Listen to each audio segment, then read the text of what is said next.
I get why Deion Sanders is a big deal, but I'm curious why you personally are choosing to focus so much on it.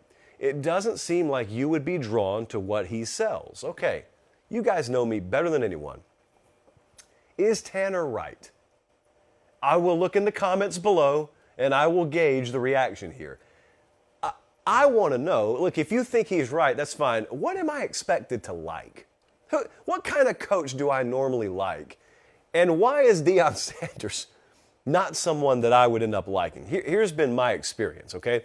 Everybody's got their own personal experience. So Deion is been at Jackson State, now he's been hired in Colorado. Let me tell you how this has affected me and how I've experienced it. I got some people in my life, and I've got some people that I interact with a lot. And they make up this group of people that have been schooling me for the past 2 years or so, they think, on how NIL is great for college football and the transfer portal is great for college football, and anyone who dares to suggest otherwise could difference of opinion, also be informed just on the opposite side. That's the allegation. I'm not saying that. That's those people saying that to me. And I just sit there and listen to it because here's what's interesting. This has been my experience. This is where Deion comes in. Some of the same people trumpeting NIL and trumpeting the portal, both of which are mechanisms this guy is about to heavily leverage to his advantage, they're the same ones telling me, Deion, he's not cut out for this. I don't like this hire at all. And I'm like, hold on. I was content just to sit over in the corner and not talk to you at all. Or I was content to just sit there and listen to your opinions. But I'm not going to listen to you completely cross yourself over and end up splattered out on the floor. You did this to yourself. What are you talking about? And then we get to Tanner's question. Like, Deion's not the kind of guy I would gravitate to. Look, I guess I may have some swinging philosophical differences than some people out there. I've liked this hire. I presently like the hire. It's not like anything's changed over the past few days. Some of you have been rubbed the wrong way by the way he's entered. Some of you who I'm perfectly fine with have looked at how he's handled speaking to the Colorado players and you don't like it. And that's fine. We just differ in opinion. Some of you have looked at his resume and you don't think that he deserves the job. Well, to that, I would say get mad at Colorado, not Deion Sanders, if that's the way you feel. But I'll go down this road. I had a talk with someone in our industry about a year ago that kind of, it didn't teach me something I didn't already know. I think it changed my perspective on something. If I were to ask you, what profession is Deion Sanders in? You would probably say the coaching profession or you would say football. But if I ask you what industry he's in, what would you say? Some of you may say, I just told you, coaching and football. He's not in the coaching industry. He's not in the football industry. He's in the football profession. He's in the coaching profession. Those things reside under the industry umbrella of entertainment. He's in the entertainment industry. Kirby Smart is in the entertainment industry. I am in the entertainment industry. We do totally different things, but at the core of what brings us to the watering hole, what puts food on our respective tables, it's entertainment. Because there are a lot of folks out there who work their tail off coaching lacrosse. There are a lot of folks out there who work their tail off to talk about other more obscure sports in the American entertainment landscape. But for whatever reason, our society, our culture, finds football very entertaining.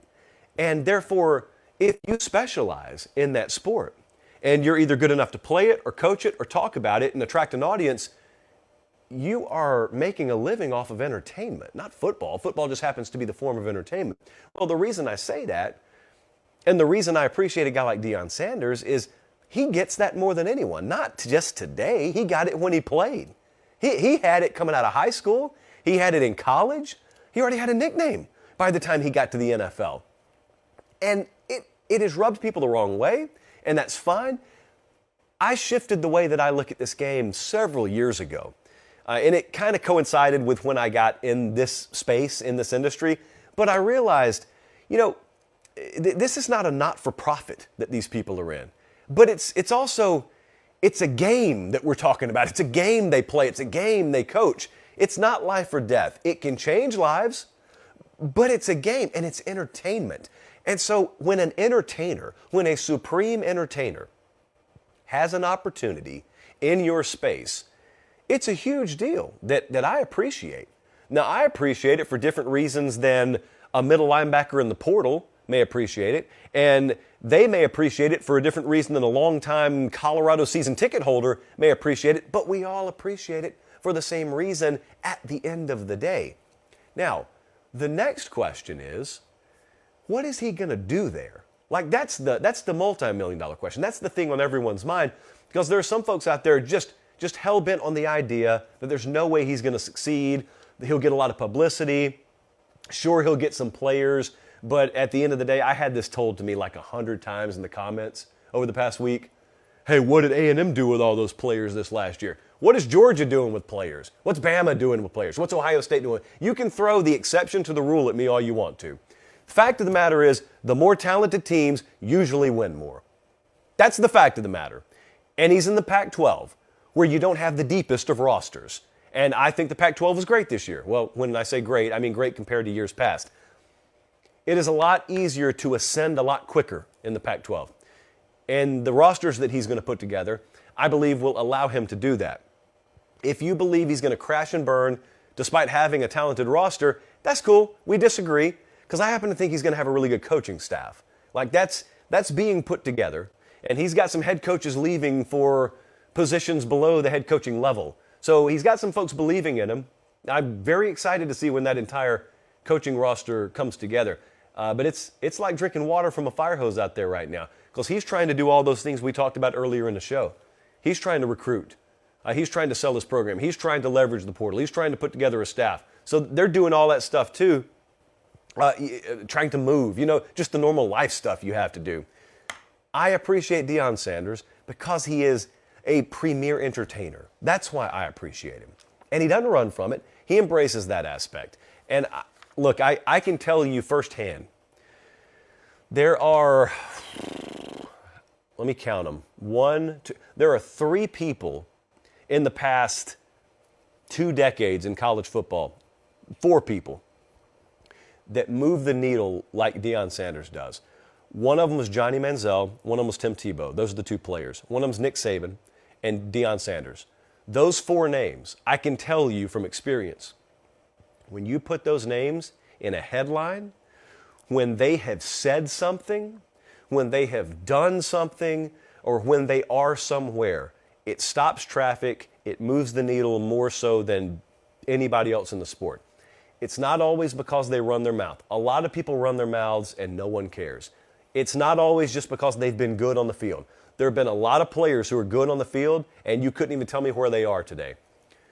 There, every now and then, are special people who, for whatever reason, whatever combination of characteristics they have, they break through, they rise above. It happens in Hollywood, it happens in music, it happens in your office at a smaller scale, it happens in football, happens in sports. Like Mike Tyson was that in the 90s, late 80s, 90s. There were a lot of boxers that have been great. Mike Tyson, for whatever reason, when he did things in that period, it moved the needle coast to coast. People who could not have cared less about boxing cared. Deion Sanders has people right now who at best would be passive college football fans thoroughly engaged with what he's doing. I don't make those rules. I don't decide who you respond to like that. I just see it and I respond accordingly. We frankly have never had the kind of interaction that we've had on our Deion Sanders videos over the past, what has this been, a week? It's been incredible to watch. So that's why I appreciate Deion Sanders. Paper pop. Thanks for watching, guys. Don't leave yet. Don't leave yet. Make sure you like the video and please subscribe to the channel. Not just for me, that's how we keep this entire thing free.